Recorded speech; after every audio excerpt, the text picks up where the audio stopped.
Mike's. Looks like it's 7 p.m. and we will stand for a silent prayer followed by a pledge of allegiance and a roll call. Jason. Excuse me, will not be a silent prayer. Be Jason. I'll be glad to pray silently. Let's pray. Lord God, we love you. Thank you for loving us, Lord. Thank you for the day. Thank you for this awesome East Tennessee day you've given us, Lord. This weather is a reminder of you, Lord, the changing of seasons. God, Lord, thank you for the opportunity to gather, Lord. I pray that we never take this for granted, Lord. Even transferring of power from one mayor to another in our great town that you blessed us to live in, I pray that we never take those liberties and opportunities for granted, Lord. Thank you for the community you blessed us to live in. Lord, thank you for those who serve and serve so diligently and serve the best interest of our community, Lord. And I pray for those who will be sworn in tonight, Lord. I just pray, God, for your favor and your hand on them, Lord. I pray that you will grant them wisdom as they lead, as you put them in positions of leadership, Lord. I pray, God, again, for wisdom, for favor, for direction and guidance, Lord. And I pray most importantly, Lord, that their interest would be the interest of the people that they represent, God. Lord, we're thankful for the opportunity to live where we live, vote who we vote for, blessed to be able to call this our home. We love you, we praise you, and ask for your blessing on this evening. In your name, amen. Amen. Amen. Forward march.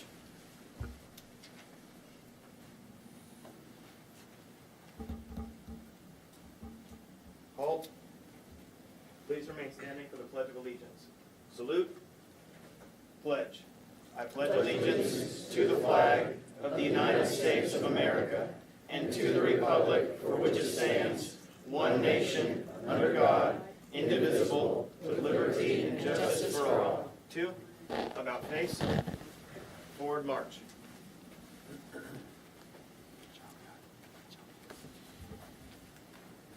Halt. At ease. We can sit now.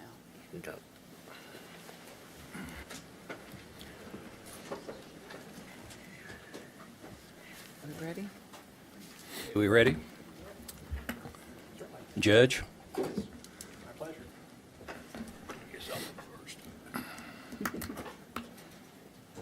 Has to announce it's the oath of office for you. Or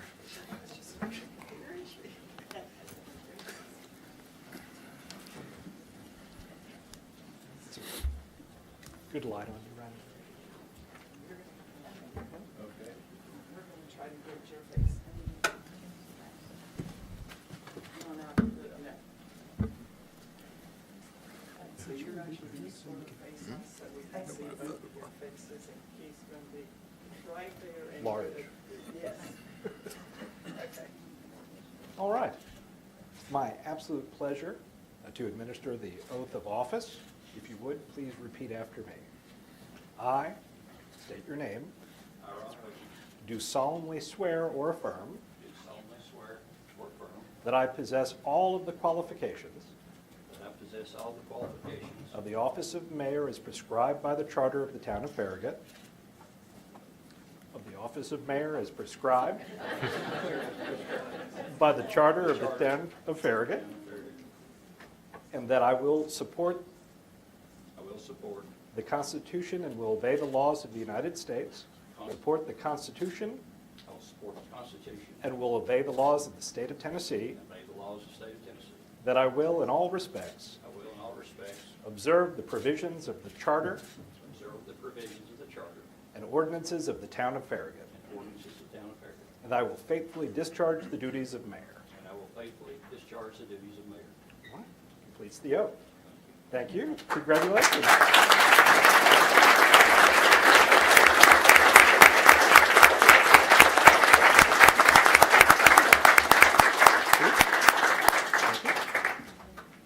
Okay. All right.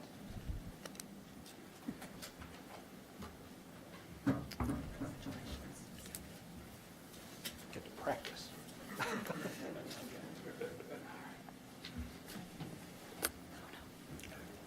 Just come on up, just, yeah, that's good. That's good. All right. All right. My pleasure to administer the oath of office. I state your name, I, Ronald Pinchot, do solemnly swear do solemnly swear or affirm or affirm that I possess all of the qualifications that I possess all of the qualifications of the office of Alderman of the office of Alderman as prescribed by the Charter as prescribed by the Charter of the Town of Farragut, of the Town of Farragut, and that I will support and that I will support the Constitution the Constitution and will obey the laws of the United States, and will obey the laws of the United States, that I will support the Constitution that I will support the Constitution and will obey the laws of the state of Tennessee, and will obey the laws of the state of Tennessee, observe the provisions of the Charter, will observe the provisions, and that I will faithfully discharge and I will faithfully discharge the duties of Alderman. the duties of Alderman. Congratulations.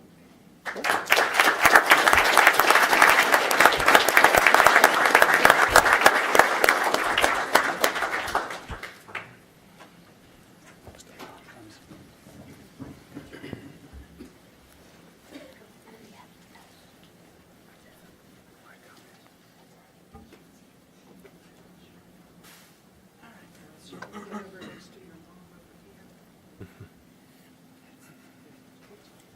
Come on up a little bit so we can see.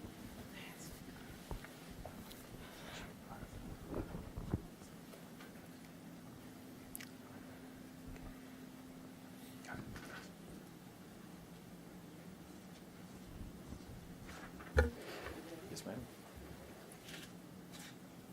All right. It's my honor to administer the oath of office. Please repeat after me. I, Scott Joseph Meyer, I, Scott Joseph Meyer, do solemnly swear or affirm do solemnly swear or affirm that I possess all the qualifications I possess all the qualifications of the office of Alderman of the office of Alderman as prescribed by the Charter of the Town of Farragut, as prescribed by the Charter of the Town of Farragut, and I will support the Constitution and that I will support the Constitution and will obey the laws of the United States, and that I will obey the laws of the United States, that I will support the Constitution that I will support the Constitution and will obey the laws of the state of Tennessee, and will obey the laws of the state of Tennessee, that I will in all respects that I will in all respects observe the provisions observe the of provisions the Town of Farragut, of the Charter and ordinances of the Town of Farragut, and that I will faithfully discharge the duties of Alderman. that I will faithfully discharge the duties of Alderman. Congratulations. Yes, sir. Congratulations. Congratulations. Good to see you. Congratulations.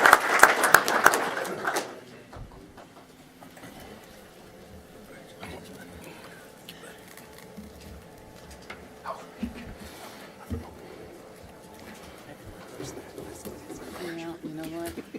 It's, this is nerve-wracking. Everybody get sit Then you down. forget your-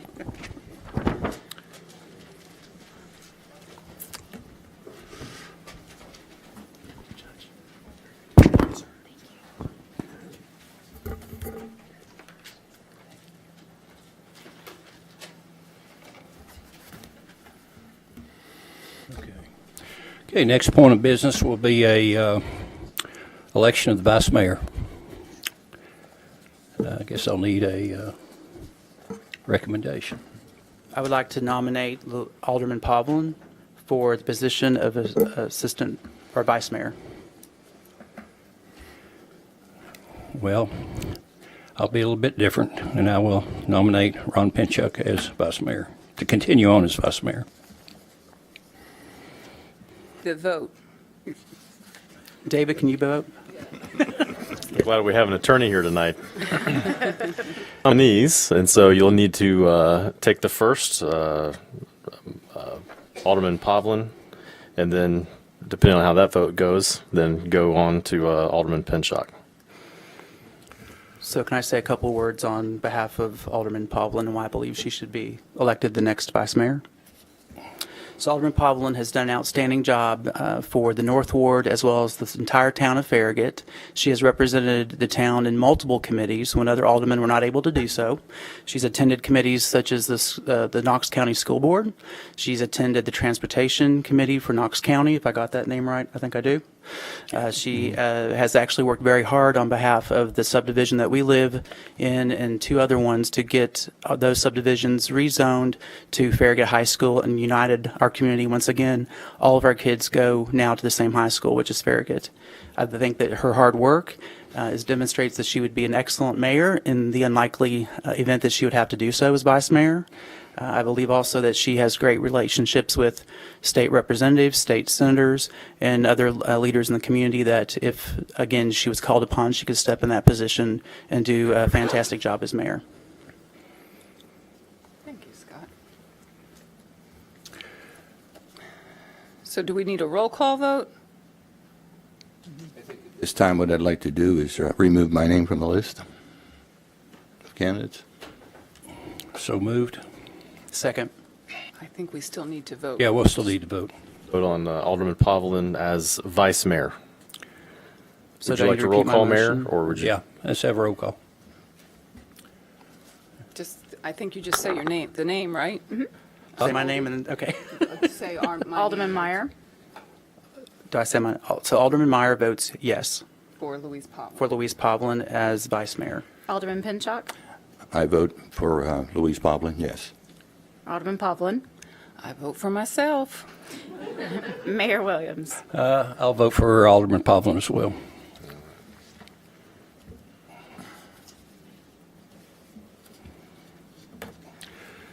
Okay, let's see here. I appreciate that. We'll see. All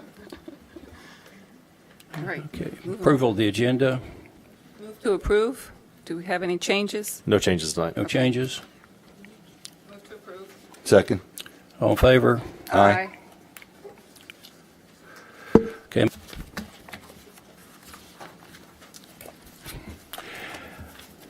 Quite a few of you they're out here in the audience were great volunteers who worked all 84 of the subdivisions, knocking on doors, putting out signs and cards, as well as standing in the rain from 8 in the morning till 8 in the evening on election day.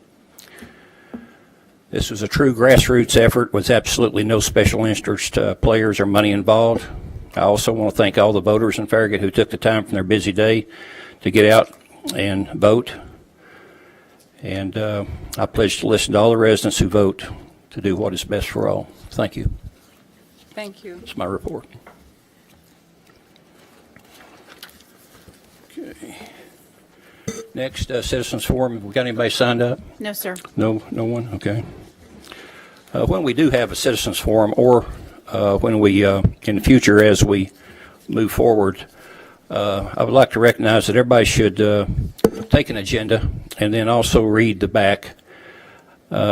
What's on the back is a Board of Mayor and Alderman meeting public comment protocol. I think we need to follow that going forward. And I'm also going to recommend that the Planning Commission do the same. Okay, approval of minutes. Move for approval. Second. Any changes? None? Okay. We need a vote then. All in favor? Aye. Aye. Opposed? Okay, business items. Number one, let's see, A would be consideration of amendment to the Everett Road Greenway Repairs Agreement with McKinnon Construction. Do we have a representative from McKinnon? None? Do we need a discussion from you, or before we make a motion, or, Yeah, let's. yeah? Okay, Go through the please. dog and pony show. This matter involves an issue that arose as a result of the preparation or construction of the new Everett Road, as well as the Everett Road greenways.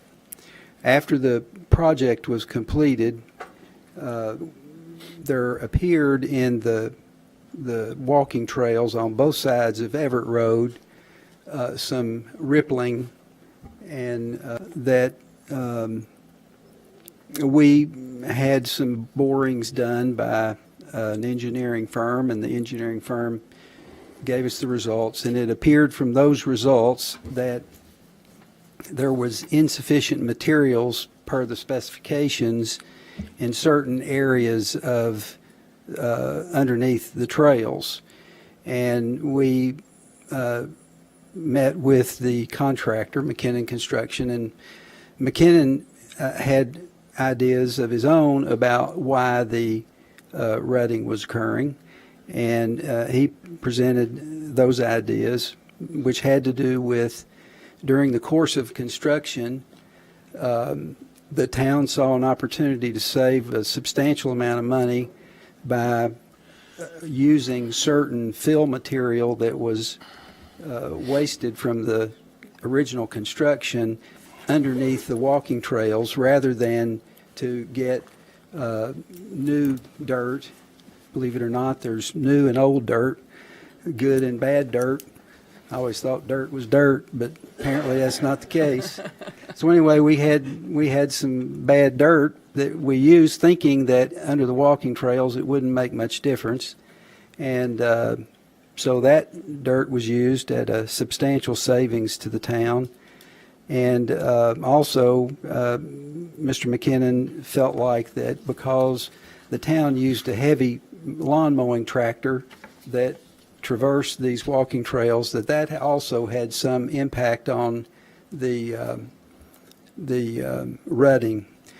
So after we discussed all of these issues, both parties decided, well, let's just resolve this by sharing in the cost of doing the repairs. And I actually helped with the preparation of a letter for Mr. McKinnon to present that provided for the sharing of the costs to do the repairs. Essentially, the town was going to pay for all the materials necessary to do the repairs, and McKinnon Construction was going to pay for the labor to do these repairs. And it was all very clearly understood that we were doing this because we didn't want to get into a dispute, because nobody knew what the outcome would be, because there were arguments going both ways as to what caused these problems. Well, after the work began on the repairs and under what I call the compromise agreement, when Mr. McKinnon and his people went out and dug up the east side walking trail, he found what he felt was conclusive evidence that he was not at fault and that the problem was the fill material was completely at fault. And so he stopped work, and he stopped work that day, and then he came back, I think the next day or a day later, and did the rest of the east side, but then wanted to renegotiate the agreement that we had reached. And at that point, we did not feel that was the appropriate thing to do. And so he refused to go back and finish the rest of the work, which involved work on the west side walking trail. And what you have before you tonight is Mr. McKinnon's proposal to renegotiate. And I think the proposal is essentially he would ask for, instead of him paying the entire cost of the labor to do the repairs, I think $10,000, I believe is what his proposal is, toward the cost of those repairs. So in essence, rather than completely dividing the cost, it would put, I think the town's portion would be somewhere around, the costs would be somewhere around $15,000 of the costs, as I recall it. There is some slight difference too, because when the inspection was done after McKinnon stopped working on the project, the town's engineering firm felt that a lot of time having passed, it did not look that the rutting on the west side was continuing to get worse, and so they suggested that we not completely dig up the entire walking trail on the west side, but only a portion of what was originally planned, and then just lay asphalt over the other part, which would further reduce everybody's costs. because it wouldn't take quite as much to get the repair work done. And if you have questions, I'll be happy to do the best I can to answer them. I think Mr. Smith is pretty knowledgeable about this as well. I'm going to go ahead and make a motion to approve the agreement with McKinnon Construction dated August 16, 2018, as attached for the repairs to the Everett Road Greenway. Do I have a second? I second. All right. I have some questions. Do we have a time frame because we don't have that in the letter? Is there a time frame within which to finish this? Or can we set a time frame? Should we set a time frame? Yeah, I think And what is a reasonable time frame? Mr. Smoke sent an email today or yesterday requesting the time frame that this could be done, and I think you put 2 weeks in it. 2 weeks, or September 6th to be complete Okay. from today's date. Did you? On Thursday, can we make it September 7th, which is a Friday? You Just can finish up that. put whatever you'd like to in the recommendation. It would take Mr. McKinnon to agree to that, but Okay. he did respond saying that he would have to get with the subcontractors to try to see what work they had. But we feel like this has been lingering long enough, and we'd like to try to get this done as soon as possible. And we feel like 2 weeks, if they have good weather, they should be able to get that done. Okay. I'd like to hear what you guys are thinking. Ron, do you have any thoughts? Scott, any thoughts? One question. So, did this, and I'm new, so I wish I had $1 for every time. So my understanding is this situation somewhere that was not part of the spec. Is that correct? Okay. There's no question that the fill material was a different fill material than specified in the contract was used by the town.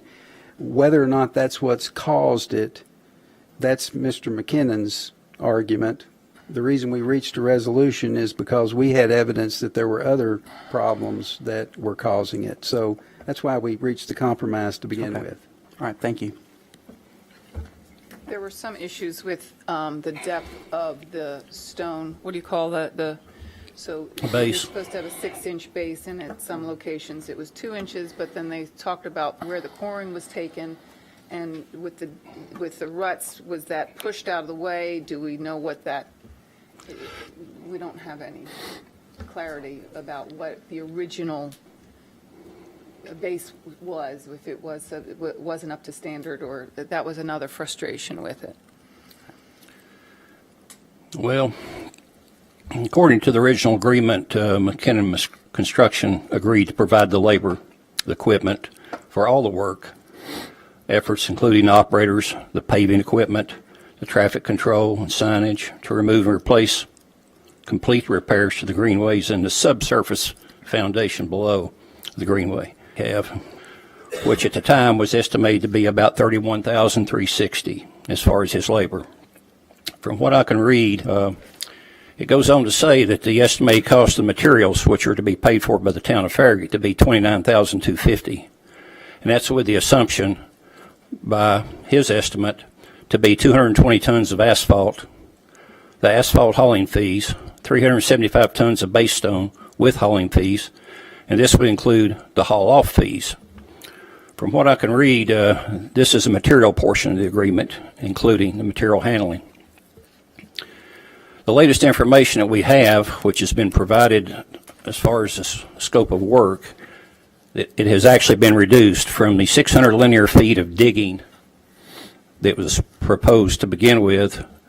We have actually 140 linear feet of digging now, and the 1,300 feet of paving will stay the same. This is a great reduction in labor for the McKinnon construction group, and but the same will be the same for the paving for as far as the labor for the paver. The latest proposal is asking for 10,000 more, up to 10,000 more, for the actual cost of the paving company, which is Patty Construction.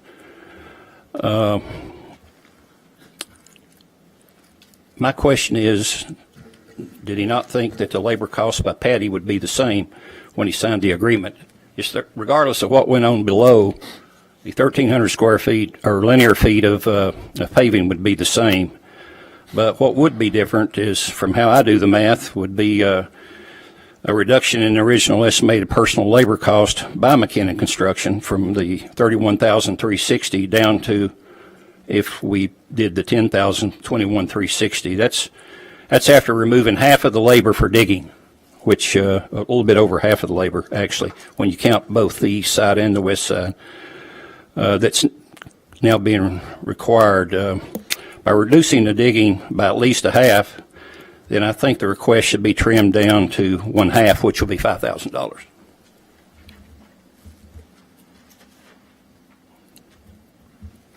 He's asking for, give or take, well, not give or take, just $10,000, up to $10,000. Is that correct? I believe so. In talking to, is to cover the paving cost. Yeah, but that was also considered in his original agreement, correct?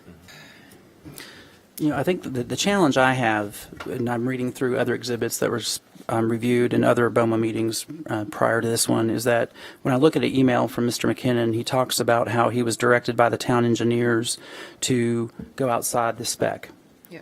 And so had he not been directed by the town engineers to go outside the spec, then we would know if this failed, because we would have followed the spec.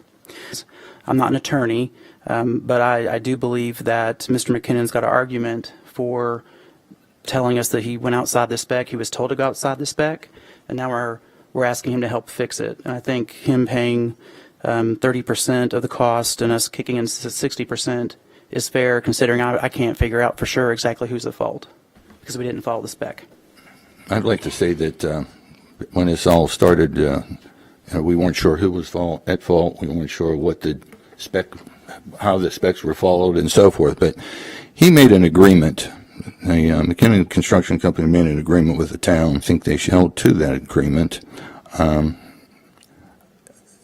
He worked on the one side of the road, and yet we think there's probably more issues on the other side of the road that he hasn't, nobody's gotten into yet. So we have a firm agreement. Our legal counsel has felt that it was done properly, and I think we need to make them stick with that agreement. I'm gonna agree with Alderman Meyer. The original issue was that it wasn't done to spec, and we directed him not to do it to spec. So to me, that's very murky, and I think in the work that he had worked with us before, he was willing to come to some kind of compromise to move this along, and like it was, he had sacrificed something he may not have had to have done, because we asked them to do something that was out of spec. It made sense to do it, but it may be the cause of it, and at this point, I'm tired of looking at the barrels. I think we need to resolve this and move along and understand that in the future, we probably need to suck it up and do the right thing and not go out of spec. If we know that we're going to be using mowing equipment that is that heavy on our trails in the future, that we need to make sure that our trails are built to spec with the required materials.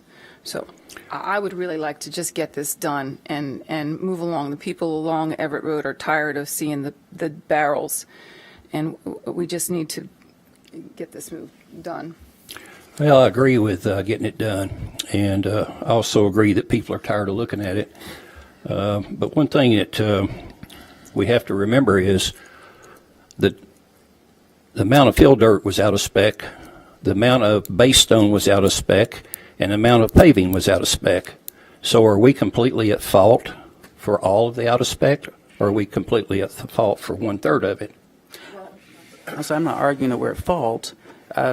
If Farragut's going to continue to be a business-friendly community, then we need to follow specs that we agree to.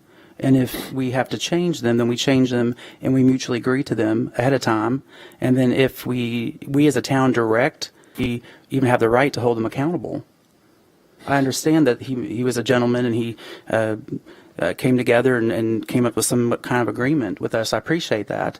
But I'm afraid of the precedent that we're setting when the town tells a developer or someone who's doing work for us, go outside the spec, and then when it fails, all of a sudden now you're responsible for it because we directed you to do something. And I'm concerned about that precedent. Well, how about the precedent where we agree to something in writing and then we let them change it? Yeah, do we let Where does that lead us? do we let every contractor do that?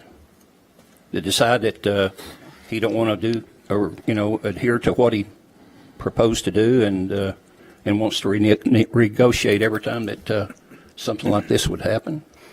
I think that every time a project goes outside of spec, that we should sit down and talk about how the spec should be adjusted, and we mutually agree upon it so that all parties are represented fairly. Okay, at this point, I think I'd like to hear from Darrell on how that transpired, please. I was hoping. It's all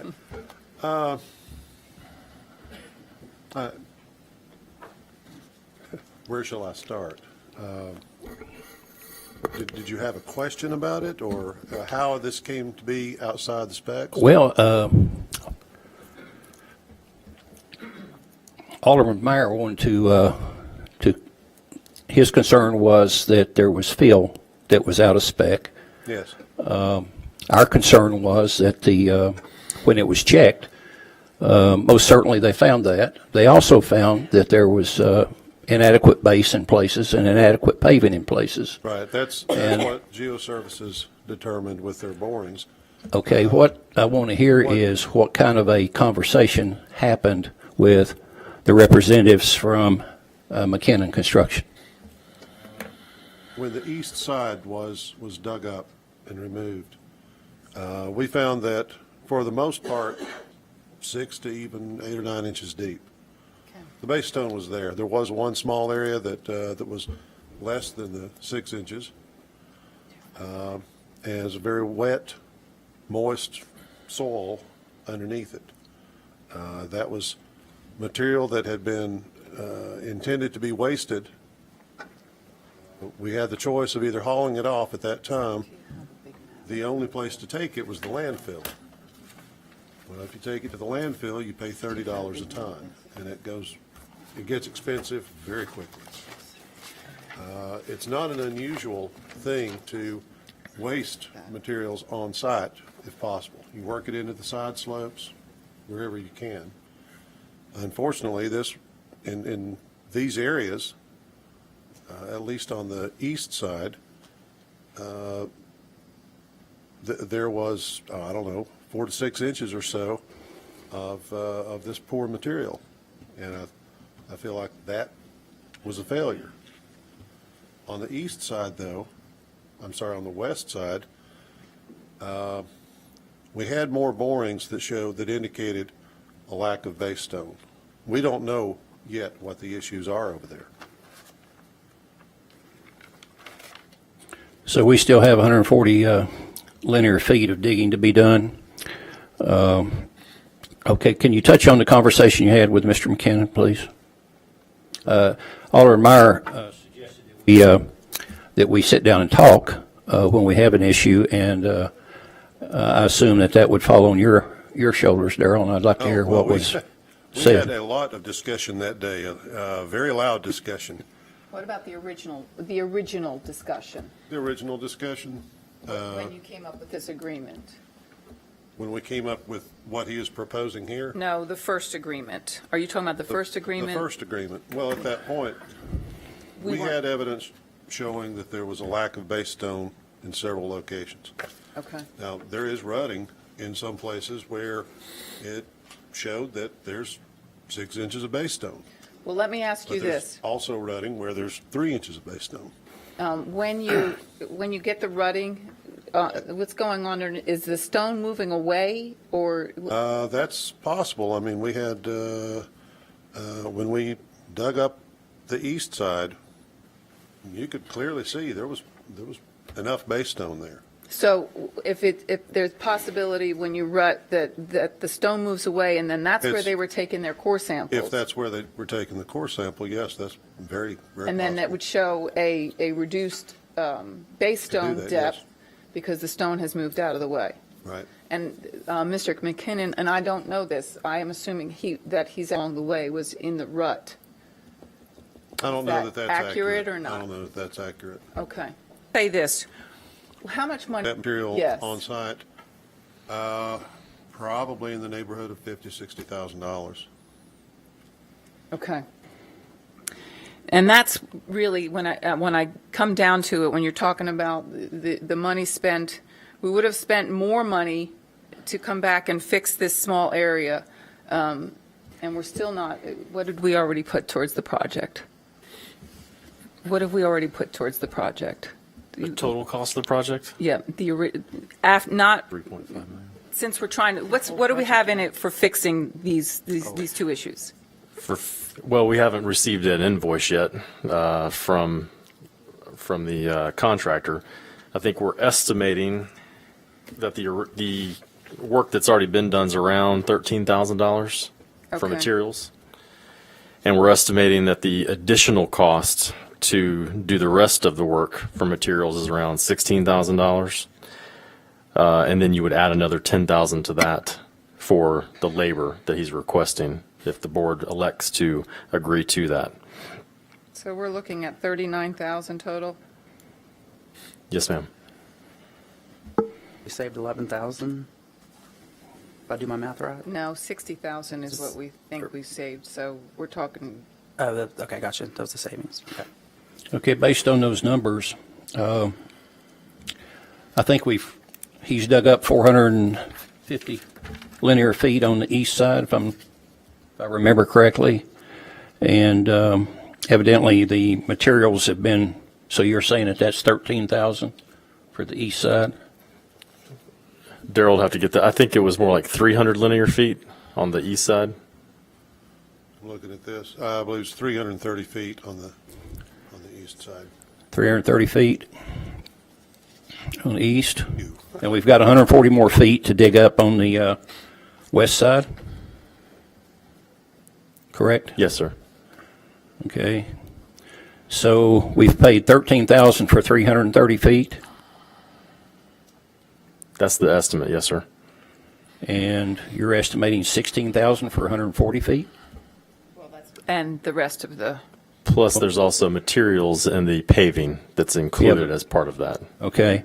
But the paving would be, according to what he is asking for here, would be the 10,000 to pay the paver, Patty. That's just for the labor, Mayor. There's also the materials cost. There's 1,300 feet of paving that has to be done on that Okay. west side. So that's why that cost is greater, is because you are paying a lot more for the total asphalt that's going down in that area. You can see the asphalt cost difference is around 11,000 or so for the area that has not been fixed yet, and it's around 4,000 for the area that was fixed. Fixed already? about a month Okay. ago. Yes, sir. oh, okay.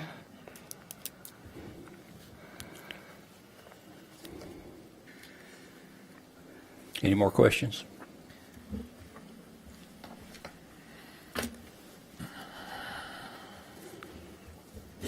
Any more statements? I think I'd like to say one thing about this. I think where we are here, and I think we need to be careful that we don't misunderstand what we're talking about. What we're talking about here is everybody knew that nobody knew what the real cause of the problem was at the time we entered into the agreement.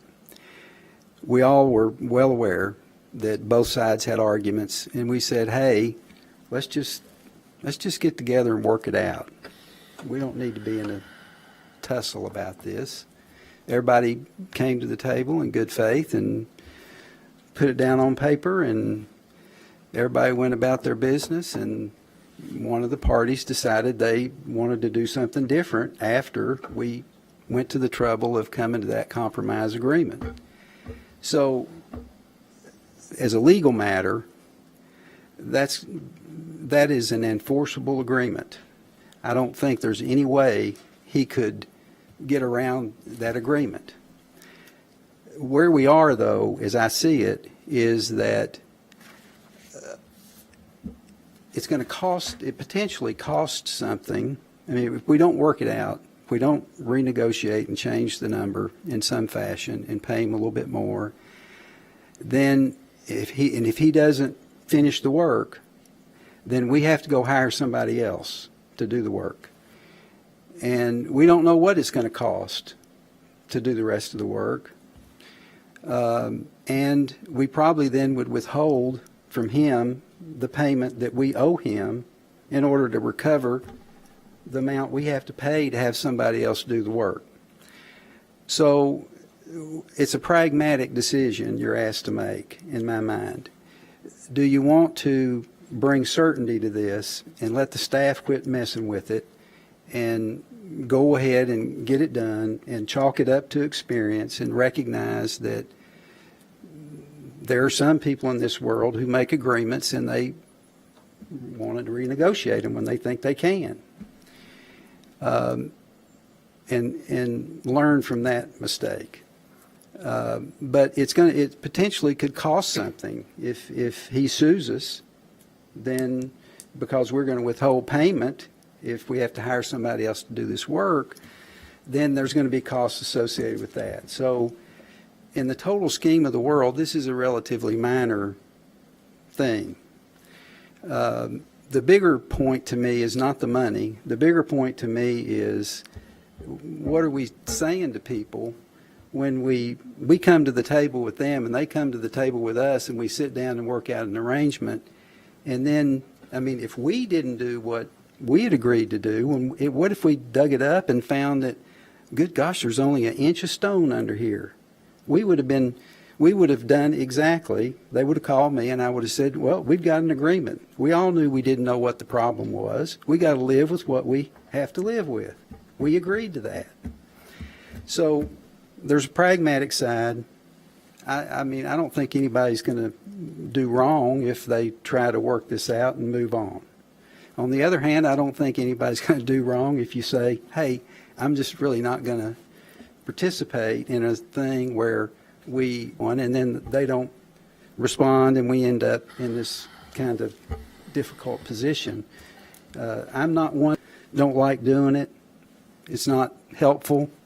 But this one got to a point where really we had no choice but to talk about it. Normally I would have said, we don't need to be doing this in a public meeting. We need to have an executive session because it involves litigation. But we were sort of forced into it. And I think the town's acted entirely appropriately here. And I don't want anybody to have the idea that the town didn't.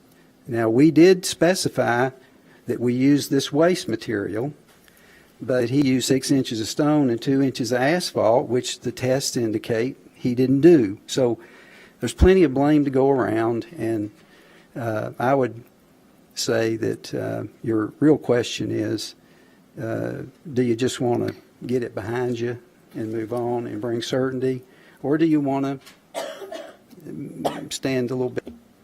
Do I hear amendment on the motion?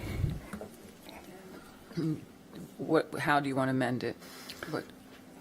Well, it's one. I'm going to make an amended motion to approve the agreement with McKinney 2018 as attached, not to exceed $10,000 for the repairs to Everett Road Greenway completed by September 7th. Second.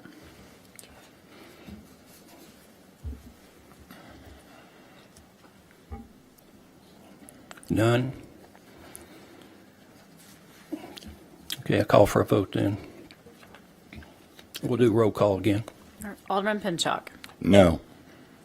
Alderman Povlin. Yes. Mayor Williams. No. Alderman Meyer. Yes.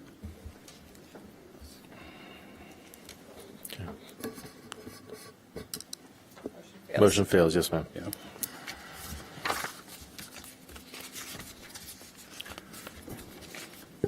Motions, if you want to try to come up with another compromise or move on, just up to the board. Well, Like I said before, I'll make a motion, $1,000.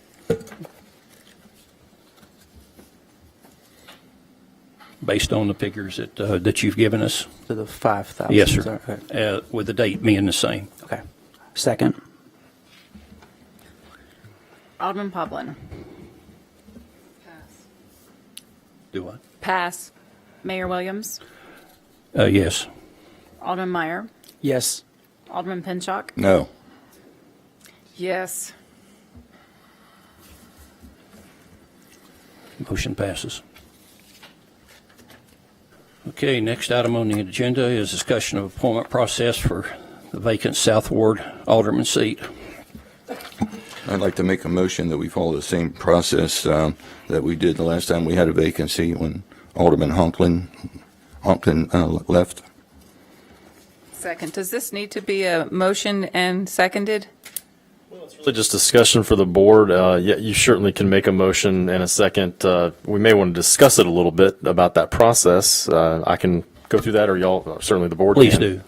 Last time when Alderman Honkin left a few years ago and Alderman Povlin was appointed by the board for the unexpired term, we received interested letters, both letters and resumes from folks in that was the North Ward, to apply for the open alderman position. We accepted those for a couple of weeks. Then the alderman had a chance to interview each of those candidates at your own time frame individually. And then we had a public hearing where the candidates had a chance to come up to the podium, give some remarks to the public and to the board. The board could ask them questions. Povlin was appointed by the board. If you want to do it the same way this time, then we could make a suggestion that all resumes are received by Town Recorder Allison Myers by September 10th as a deadline date.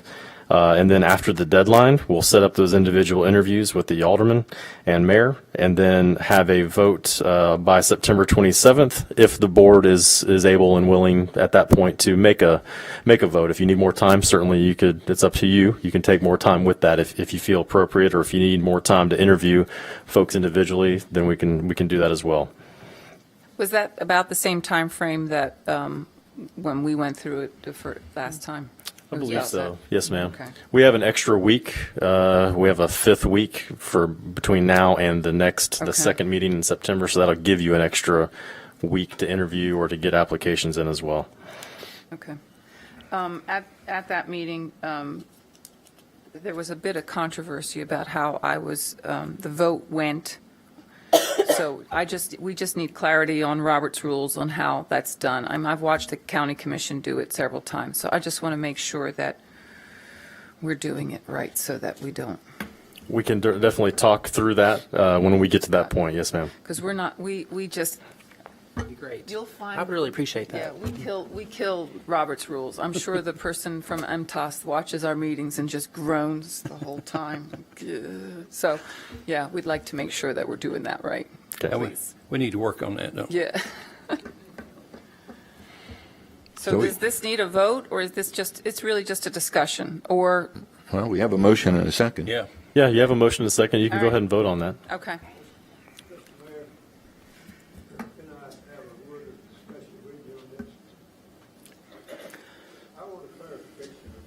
Mr. Hill, would you please come to the mic, please?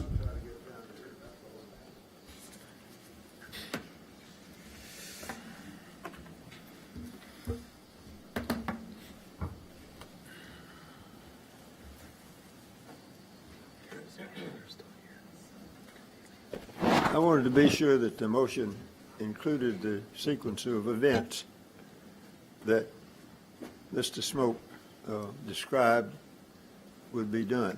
And in particular, I'm interested in clarity and openness. And I think the item you had about having the candidates appear here and ask them questions and then vote is important. We feel the same way, Mr. Hill. Well, does your motion include that provision? But we won't be asking them questions here. That's an opportunity for them to make a statement in the forum. We were all given about a 5-minute opportunity to make a statement to the board. And that's what we all did. It'll be in a public forum, so the candidates will be here to speak, be standing where you're standing, and that way everybody in the audience and everybody on TV will be able to hear what they have to What say. Mr. Smoke described was what I wrote you in the note that I sent you at the last meeting. The only thing missing is that is at the time before voting and listening to in the public to the answers to the questions that the applicants give. That's missing in this unless you let the public listen. And if they have any questions, they can write the question down and give it to you all, and you can read it and get it answered. And my opinion is if you do that, it'll be perfectly clear and as good as you can do short of having an election. Thank you, Bob. Appreciate that.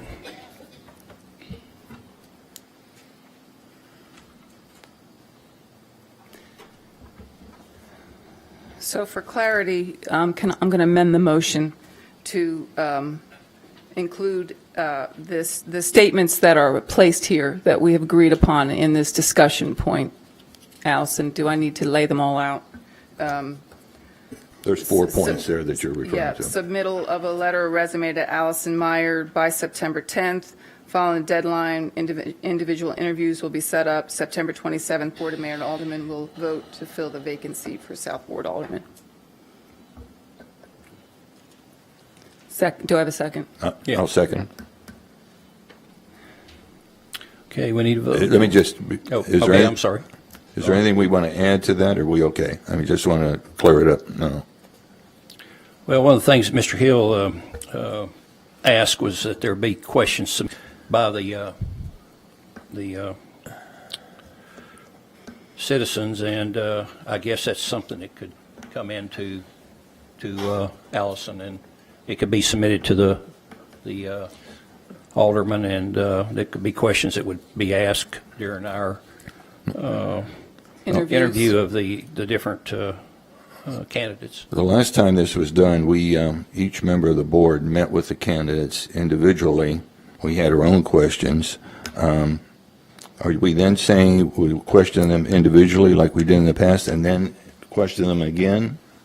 I think it Here should in be the done at the board? same time. I think that I think if the citizens in the South Ward have concerns that they'd like addressed, they can certainly email us, or they can email the candidates, the individual candidates themselves, and say, these are my concerns.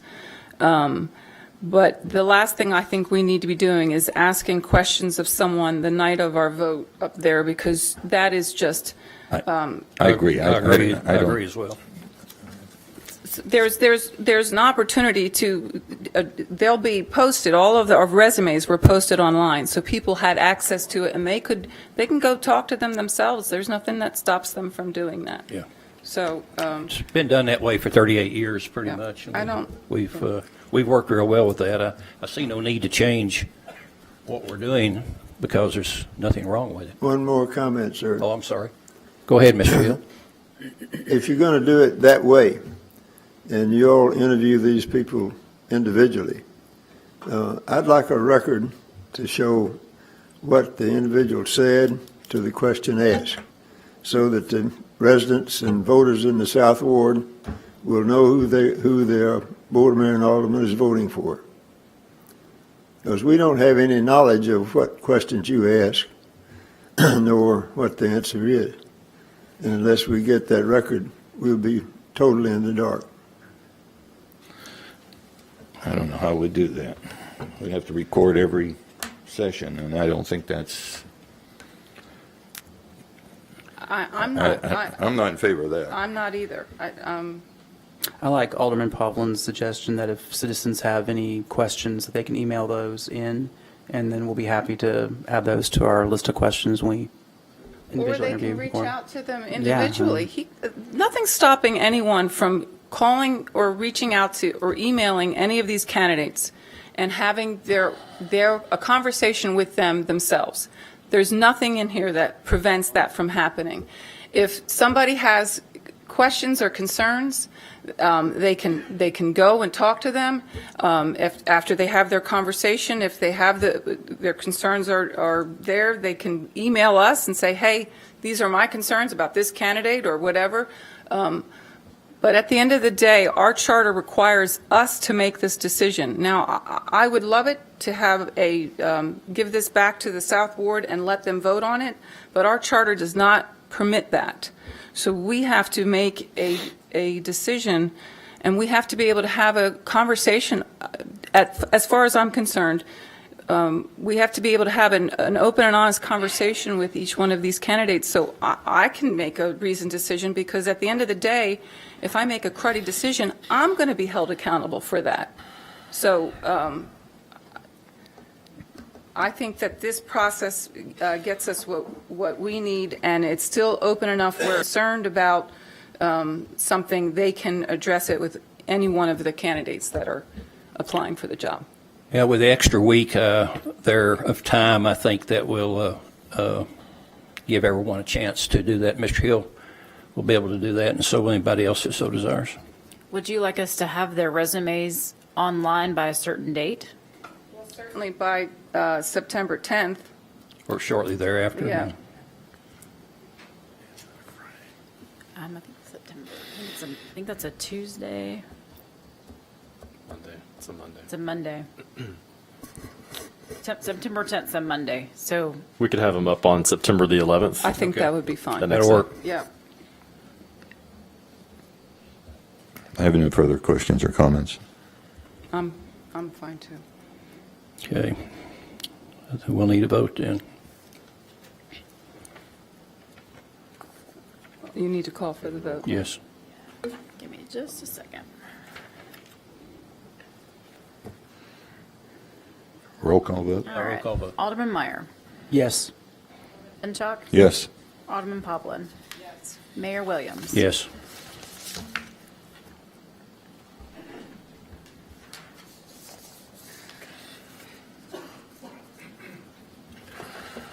Okay, so what we got on the back.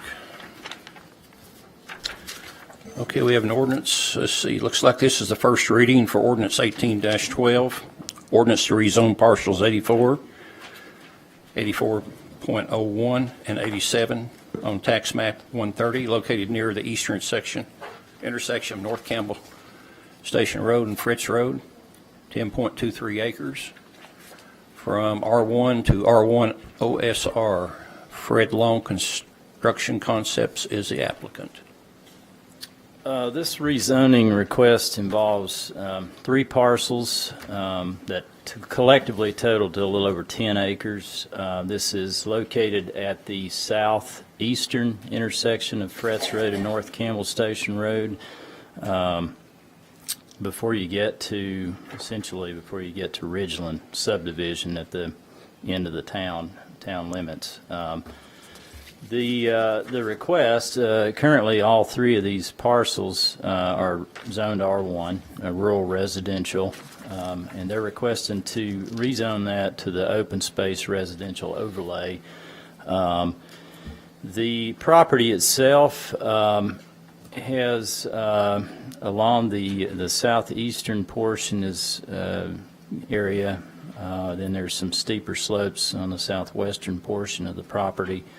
So generally, the OSR overlay would be a good candidate for this property and its physical challenges.